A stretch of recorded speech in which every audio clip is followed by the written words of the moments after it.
everyone, my name is Jamie and I am one half of the Spirit Guides along with my husband Brian. We wanted to bring this channel to you to just really give you kind of an idea of how a spiritual couple handles everyday life. You know, spirituality is a big portion of our lives, but it doesn't consume every moment of every single day. We are still very much humans enjoying this human experience.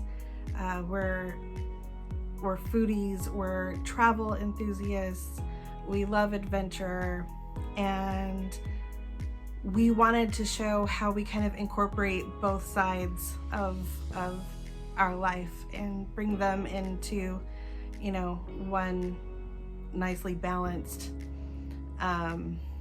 lifestyle, really.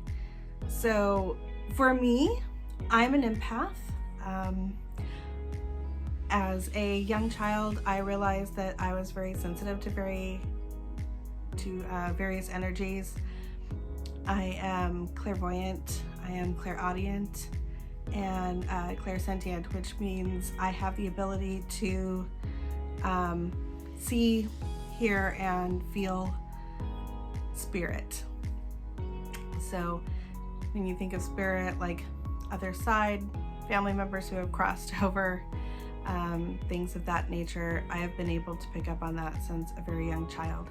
Now, in my family, it wasn't something that was popular to talk about, so it's not something that I really started exploring until I was a teenager.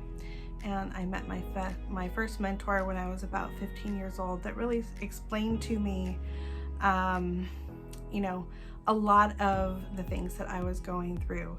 So, you know, especially as a teenager, it's really difficult because there's a lot of other changes that are going on at the same time. There's a lot of, you know, the standard issues with hormones and things like that. So there's a lot of things to figure out anyway, but when you add on top of that, being an empath and being sensitive to so many different types of energy, that can really get complicated.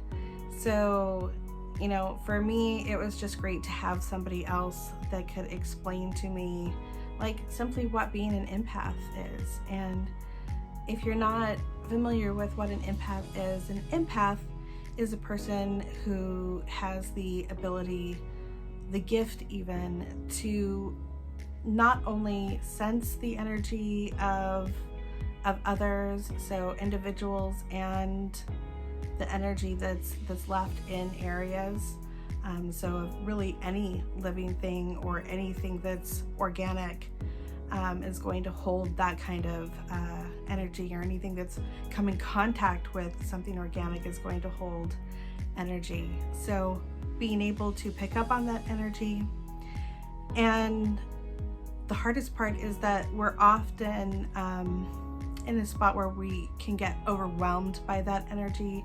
We kind of tend to soak it up like a sponge and then maybe not know what to do with it. So that's a real passion of mine, is working with energy, working with frequency and vibration, and helping others to kind of navigate that and learn how to manage those energies. So one of the things that you'll be seeing me do a lot is give energy reviews or energy reports of, you know, your average everyday places. So look out for those, because those are going to help kind of get an idea of what you can do if you are in a situation where you're going to be around a lot of people. You know, a lot of empaths will tend to shy away from crowds or going out to places with, you know, heavy traffic, or where you know it's going to be loud or energy is erratic. That tends to be a type of place that empaths will avoid.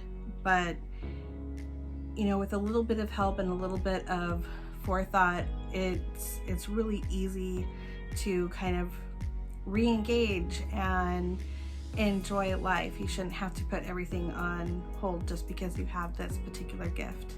And I really want to help walk people through that. So some other things that I'm really interested in are crystals, stones. You know, everybody has their different terms for them. I'm not really picky. I'm not going to get offended if people call them stones or rocks around me. I don't always say crystals because crystals are a very particular classification. So I tend to generalize by saying stones, but in that I generally mean crystals, stones, minerals, anything kind of in that family. And I like to work with stones to help mitigate some of the issues that I have as an empath. I also love to work with herbs and plant medicine. So that's something else that I'll be talking about in our time together. And I can't wait to share our journeys with you. It's going to be so much fun. So we'll see you soon. If you have any questions for me, I'd love to answer those for you. Please go ahead and type out those questions in the comments below, and I'll be happy to answer anything that I can. So take care, guys, and we'll see you soon. Bye.